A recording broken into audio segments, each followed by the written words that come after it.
I'm getting sick and tired of this now. Modern Hollywood has a huge problem that's pervading all their stories, movie and television alike. And it happens to come in their most popular blockbuster IPs. And it's ruining and watering down all these stories. Things have gotten sillier, more illogical, more disgraceful, and more nonsensical as we've gone on through time. And it all ties back to plot armor. Characters that are getting plot armor in instances that they shouldn't. Characters surviving stuff that they shouldn't. Characters fighting things that they shouldn't. Kids using slingshots to shoot bombs at literal gods. I've noticed a progression in terrible plot armor as the years have gone by. You could say old-fashioned shows and movies had this. I know Smallville had tons of this. There were tons of supporting characters that should have probably died 10 times over, but lived to see another day. All right, Dexter has the most plot armor of any main character I've seen in like a drama or some kind of thriller that involves crime. This dude gets away with absolutely everything. John Wick, for God's sakes. This dude's practically a meme, the amount of things he goes through. He falls off of buildings, gets hit with cars. Assassins who should be killing him kind of just let him go, too. That's the thing that happens. Now, with these, I can make exception. Dexter, alright, you're the main character of your show. Fine. I can understand why the writers want to give you a lot of plot armor, okay? John Wick, the movie revolves around you being this crazy, unstoppable OP hitman. That's the point. I understand it a little bit, alright? Halloween, Michael Myers, another dude who can't be killed, but this guy's a horror icon, and I think there's a cosmic force also helping him. I made a whole theory video on that. Captain America, this brother is a super soldier, pretty much an enhanced human, taking shots off of Thanos, who's a fucktillion times stronger than him. This dude Thanos wiped the floor with Hulk. Steve shouldn't probably be alive after that, and he's taken gunshot wounds that have killed other super soldiers.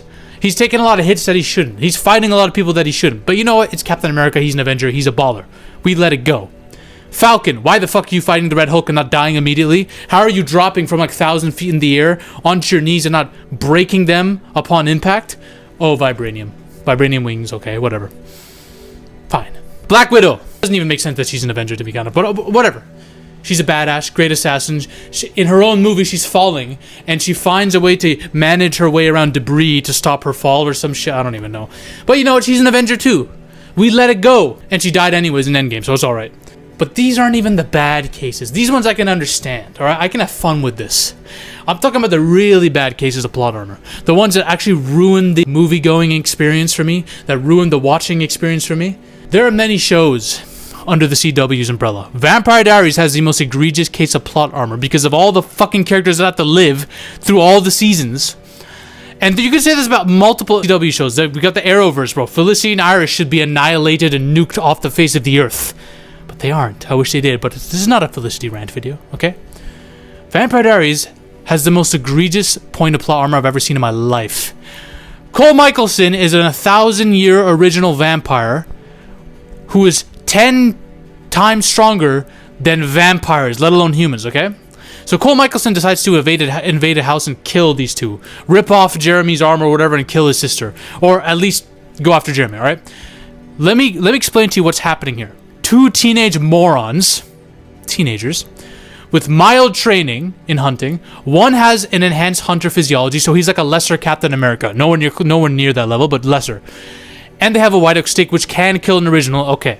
I understand the means by which you could kill a being. But that's effectively these two versus a dude who's lived 1,000 years. Granted, he's been daggered a couple of them, but still. 10,000 times stronger than either of them. And you know how they killed him?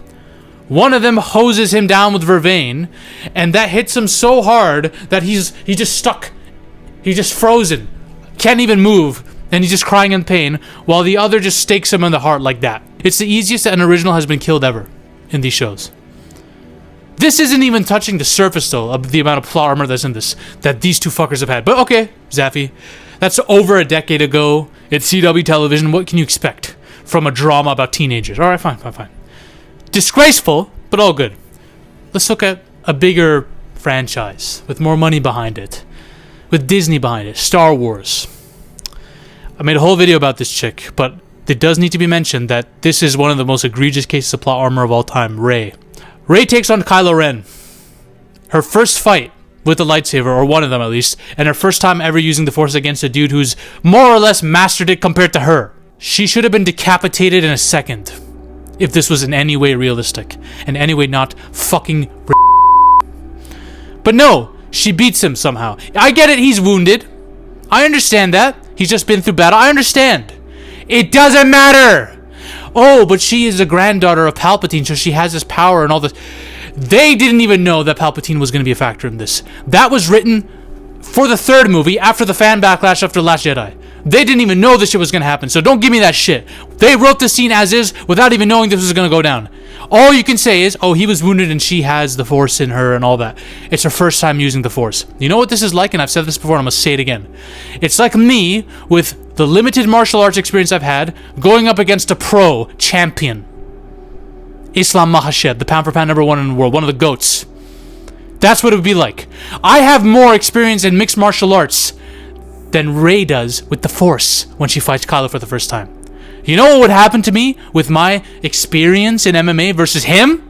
I'd be submitted in a minute. In a minute! He could be wounded, have staph infection, maybe have a broken hand, and he'd still do it. Don't give me this whole Kylo was wounded bullshit. That doesn't matter! Unless you're very, very low IQ, it shouldn't matter. Let's look at the Fast and Furious franchises. These are superheroes now. These are Avengers. But why? It's because the movies had to make these guys do such crazy things and go up against such insurmountable odds that they had no choice but to get powers. They started off like this, relatable human characters in a relatable human story. This guy has more plot armor than God. That's what he is. He is literally a god in this. He cannot die. He cannot be beaten in a fight even.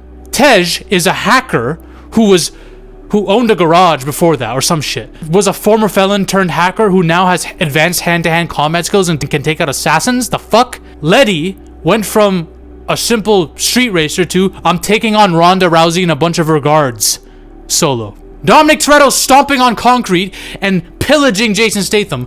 Dwayne Johnson is bicep curling a helicopter. That's what we're at right now. And you know what? People might have fun with this, saying, okay, you just have to go with the flow, Zavi. This is what these movies are now. But they started off as street racing / heist movies. But now we've gotten to the point where no one can die. No one can die. They're not even close to dying. You know what happens when that kind of shit is established? The movies no longer have any consequence. Why am I watching? There's no suspense or catharsis out of this. There's nothing. There's no feeling here. Let's talk about Alien Earth. Wendy, the synthetic, who is all-powerful. Now, one thing you can say about Alien Earth is, at least they established that she is very, very powerful as a synthetic, one of the most powerful of her kind that we'll never see again in this franchise, because apparently she was so advanced for her time or whatever, but she's faster, stronger than a human, way stronger, way faster, right? Indestructible almost. Not really. She takes on a xenomorph. Now, granted, even though she ends up killing the xeno, she does kind of almost die in the process. She does get fucking damaged badly. But you know what the issue is? The show really needs her to be the main character that survives, right? So they said, okay, we know she can't go up against a xenomorph again, because the next time she does, they'll probably kill her, or we'll have to make her kill that again, and we don't want to ruin that for the fans. So you know what? We're going to make her someone with a superpower. We're going to say she has an advanced ability that no one else does. She can talk to the xenomorphs. She can mimic their communication and make them her dogs! This is a completely different kind of plot armor now, y'all. Before it was plot armor, or, oh, we can survive this, we can fight this. Now it's like, nothing can defeat me because they belong to me. It's, what the fuck? That's all I have to say about that. Like, really? But now we're getting to the point where we have stories involving children. Where children are going up against entities that they have no business going up against, okay? And they're winning. You need to write this very, very well in order to pull it off and not make it look goofy as fucking lame. Unfortunately, most writers don't know how. Look, I'm a fan of kids taking on an insurmountable enemy and beating him, okay? Alright, I like movies that have a bunch of kids trying to solve mysteries and go up against the odds, right? Goonies, Harry Potter, I like this shit.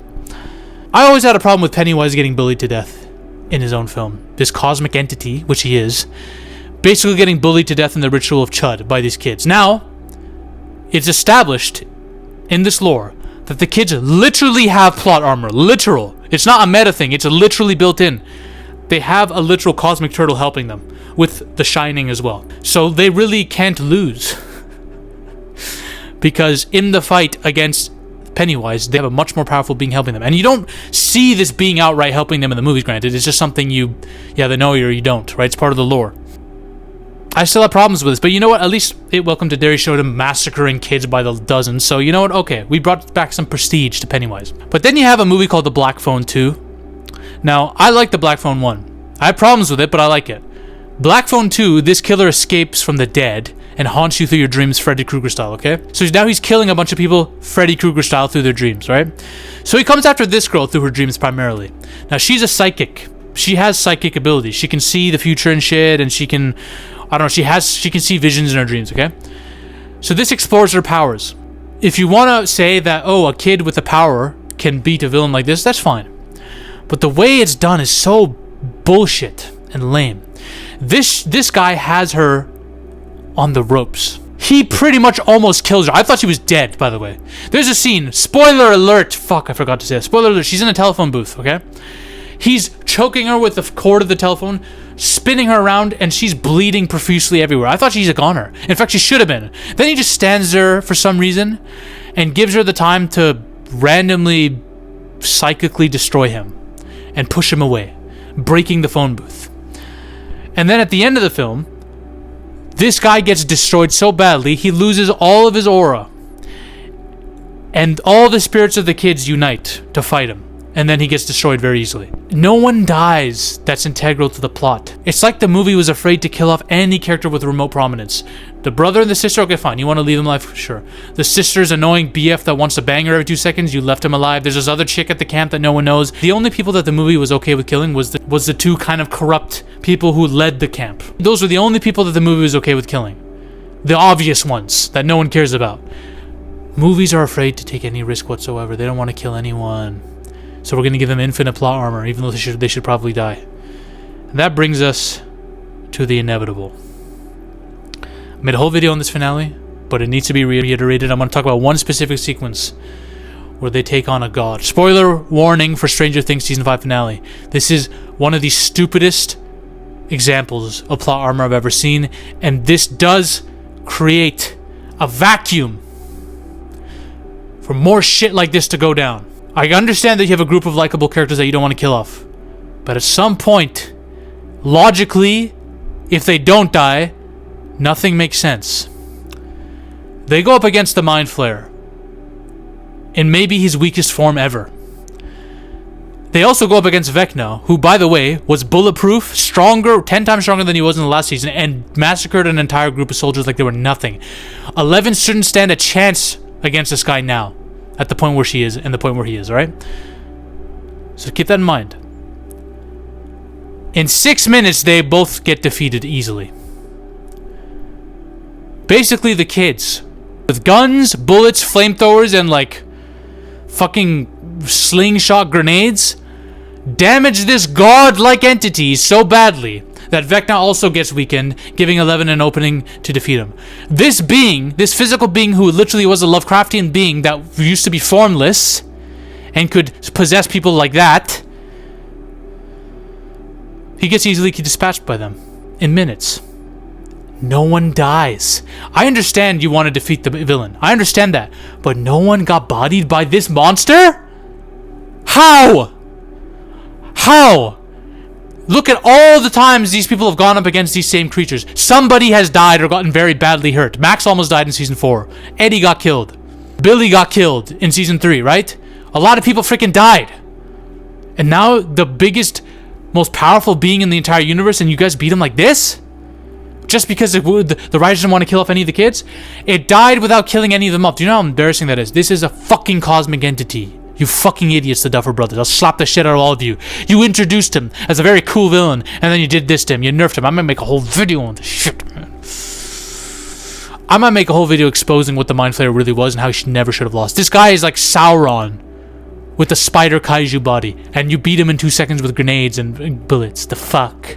Oh, but he was connected to Vecna, so if the one dies, they both die. This was never a thing that was a weakness for the Mind Flayer in the past. It was never established that, oh, if you kill one being that he's connected to, he dies, and the whole hive mind dies. No, you just wanted to keep the kids alive. That's what you wanted to do. So you nerfed him down to shit. You nerfed him to keep Will, Mike, Jonathan, Lucas all alive when he should have stepped on half of them. Listen, I ain't trying to say this should be Game of Thrones, where you have to kill characters left and right for shock value. I'm not saying that, but Here's the issue. If you're going to do this thing where the kids will survive this and this, you need to understand what your show is now. All these characters you have, tons of them, Infinity War levels of characters we're getting here. And you can't kill one? You can't kill one. The only one he kills them is Vecna, who we all saw coming. And Kali. No one gives a shit about Kali. She wasn't even in the final fight. 11 maybe, but she's actually maybe alive if you believe. The fuck.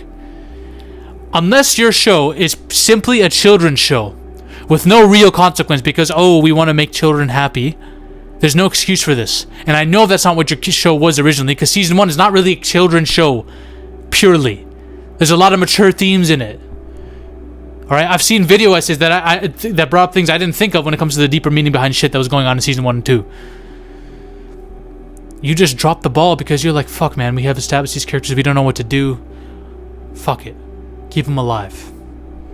We're gonna nerf the shit out of our villains. It's pathetic, it's disgraceful, and it's happening everywhere now. This is what happens when these movies and TV shows and all that forget what made them loved in the first place.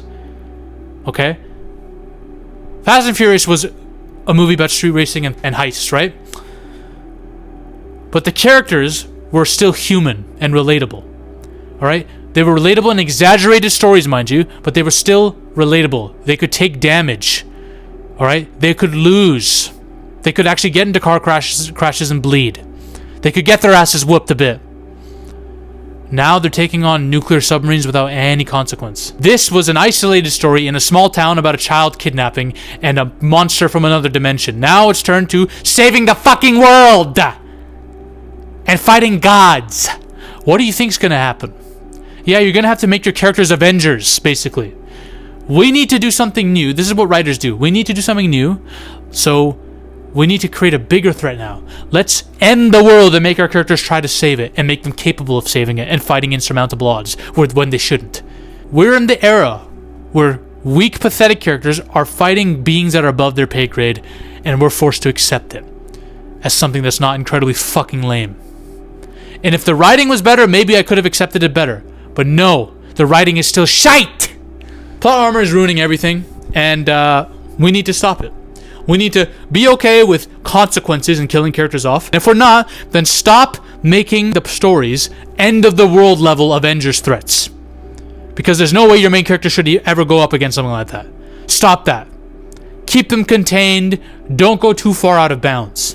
Bye. Ladies and gentlemen, we are on a mission to take over Hollywood. But the army must keep growing. If you want to suggest video topics to me, or talk about your favorite movies or favorite film theories in a community with like-minded individuals, join the Zafy Discord now. Link is in the description and the comment section as well. Join us. This movement is just beginning.